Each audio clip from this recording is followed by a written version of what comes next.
Et yo les aliens, j'espère que vous allez bien. Aujourd'hui on se retrouve pour une nouvelle vidéo. Alors avant de commencer la vidéo qui va suivre, je voulais vous dire un petit truc avant de commencer la vidéo. Est-ce que ça vous plairait que je fais 2 vidéos par semaine? Parce que je trouve qu'une vidéo par semaine c'est pas très bien, parce que voilà, je trouve voilà, il n'y a pas assez de vidéos. Et donc voilà, j'aimerais bien faire un peu plus. Donc là, cette vidéo ce sera sur du Zelda Breath of the Wild, c'est pour ça que je vous ai appelé les Iliens, parce que franchement j'ai eu vraiment un coup de cœur pour ce jeu vidéo, et donc c'est pour ça que j'ai fait une vidéo. Donc voilà, c'est tout ce que je voulais vous dire pour l'instant, et donc voilà. Donc la première vidéo sortira mercredi, c'est là le mercredi qui va arriver. Là on est le 28, ça veut dire on est mardi 28. Je la sortirai le mardi 29 et peut-être je vous tournerai une autre vidéo sur Minecraft et je vous la posterai je sais pas, dimanche. Voilà, on va dire dimanche lundi. Voilà. Bref, je vous laisse avec la vidéo. Ciao.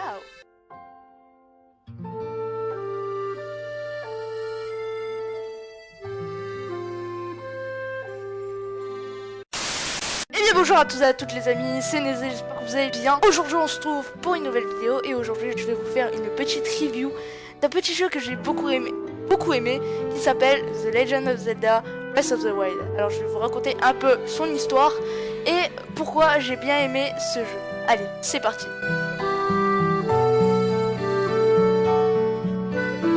Donc déjà on commence avec le héros. Bon, je sais pas si vous allez deviner le héros, franchement c'est très dur à deviner. Il s'appelle Link, franchement personne ne le connaît. Non, plus sérieusement, le héros c'est Link et il se réveille d'un coma d'environ 100 ans. C'est ce que nous apprend le jeu. Et c'est Zelda qui le réveille, enfin je pense qu'il dit, et Zelda dit réveille-toi Link, réveille-toi. Bref, et c'est comme ça que notre aventure commence. Alors tout d'abord, on récupérera la tunique Ilien ou Ilienne, voilà, vous prononcez comme vous voulez. On récupérera cette tenue et on rencontrera un vieil homme à côté du sanctuaire de la Renaissance.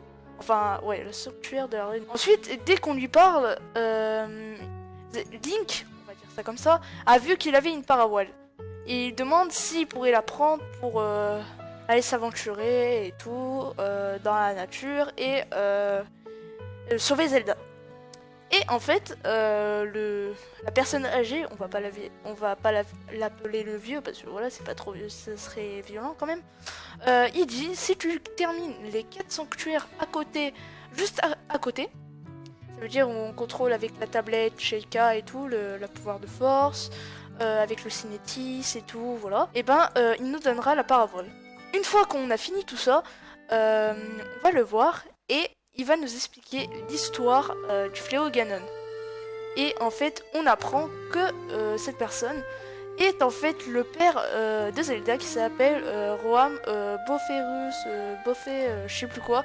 Bon, je le mettrai dans le montage. Et donc, après avoir écouté le discours de Roam, il décide de s'en aller, sauver la princesse Zelda et récupérer les créatures divines. Alors, c'est pas tout de suite parce qu'il devra d'abord aller au village des limites et au village Cocorico.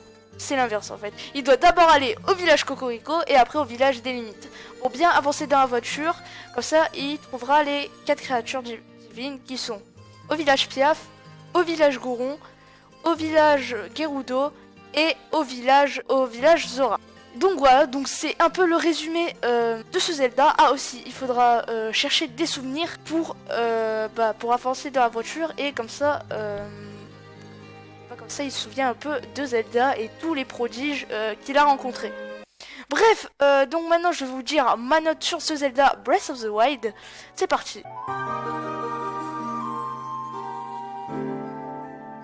Donc déjà je vais commencer par le premier point que je suis obligé d'aborder, qui est en fait l'open world. C'est un Zelda qui est très open world, ça veut dire qu'il y a un monde très ouvert et tu peux vraiment te balader partout. T'es vraiment libre et comme Nintendo l'a dit, ils ont dit que en fait ils vont changer toutes les sources des Zelda. Ça veut dire que ce sera pas du tout les mêmes Zelda qu'avant. Par exemple, ce sera pas du tout le même que Ocarina of Time, par exemple, dans Ocarina of Time, Link se réveille dans sa chambre et tout, avec son épée, voilà. Enfin, non, pas tout de suite, il a pas tout de suite la Master Sword. Et voilà, c'était tous les jours, tout le temps comme ça sur les jeux Zelda. Là, maintenant, on a vraiment une vraie histoire. Enfin, pas vraiment une vraie histoire parce qu'il y avait tout le temps de l'histoire sur tous les Zelda. Mais voilà, on a quelque chose de différent de tous les Zelda. On peut vraiment se balader partout. Et franchement, ça fait plaisir. Donc ensuite, le deuxième point que je voulais aborder, c'est... alors, vous allez être choqués, les voix en français des personnages. Alors... ne criez pas, ah, c'est un Kiku. Je vais vous expliquer pourquoi. J'ai bien aimé surtout la voix de Zelda dans ce Breath of the Wild. Car franchement, elle a vraiment une très belle voix. Je trouve ça ressemble bien à Zelda, à la Zelda qu'on connaît et tout, voilà. Même si là c'est vraiment un Zelda totalement différent de la normale. Et donc franchement, j'ai bien aimé surtout la voix de Revali, le prodige Piaf, qui a vraiment une très belle voix aussi, et franchement j'aime bien aussi son caractère, aussi pour Mifa, pour Daruk et tout. En fait tout le monde, franchement, il y a vraiment ils ont fait vraiment un effort sur la VF de ce Zelda, et donc c'est pour ça que je le mets en deuxième qualité. Voilà. On passe maintenant au troisième point. Alors, ce troisième point va aborder en fait l'histoire de ce Zelda. Parce que franchement, moi j'ai vraiment beaucoup aimé cette histoire avec les prodiges et tout. En fait, je vais vous expliquer, c'est l'un des premiers Zelda que je joue. Enfin, non, je joue, c'est mon 4ème Zelda, 3ème. Attends, Twilight Princess, Wind Waker. Ouais, c'est mon 3ème Zelda que je joue. Parce que j'ai joué à Twilight Princess que j'ai détesté. Alors, pour ceux qui vont me dire pourquoi t'as détesté, je trouve que ça ressemblait pas trop aux Zelda que je connaissais, c'était beaucoup trop sombre. Ils ont essayé de faire un truc plus sombre que la normale, mais moi j'ai pas trop aimé.